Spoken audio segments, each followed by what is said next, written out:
My crazy Japanese bike came with selector cranks and chainrings. Now, the chainrings are quite an unusual two-piece affair.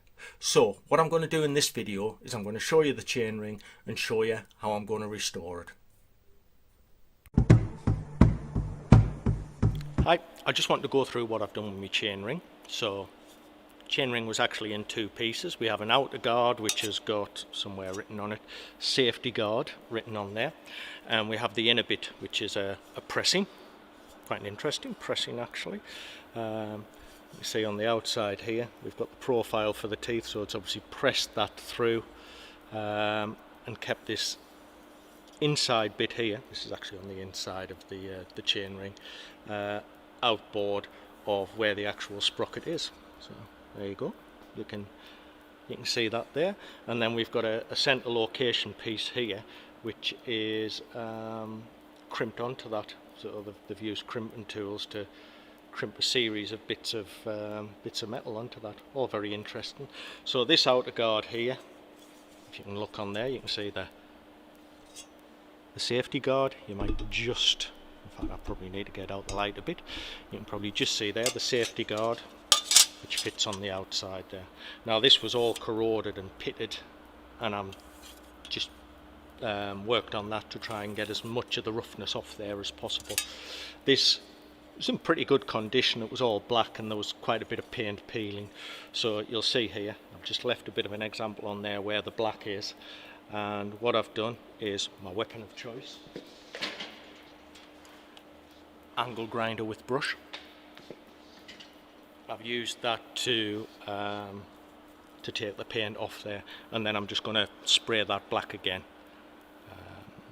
just ready for when I reinstall it, so we don't have the bits of peeling paint on there. Now one thing I would say is don't hold these in your hands when you use them with the angle grinder, and the reason I know that is this.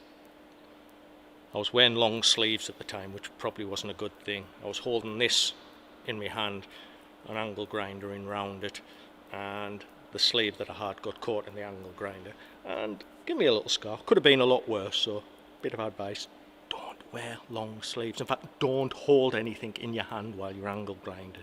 Make sure it's secure, which is why I've come into work here to use the vise.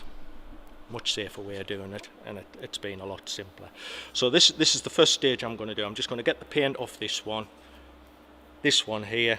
You can see there's still loads of pitting on there, but I actually quite like that pitting. Adds a bit of character, shows a bit of age. I can convince myself of that, and then it means less work that I've got to do on it. I'm just going to polish this up as shiny as possible and lacquer it, and yes, it'll look a bit tatty, but I don't know, it's an authentic part of the bike, and I think it's nice just to keep that on there.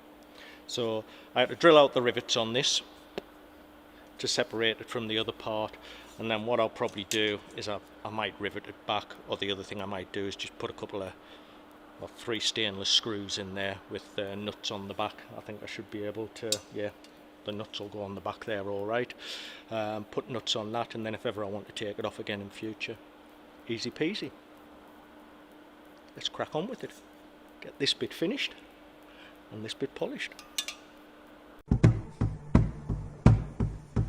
Hi, thanks for watching my video. I hope you enjoyed it. If you did, subscribe to my channel, and then you'll get notifications whenever I release a video, and you never know, you might find something interesting in one of them. Kinki.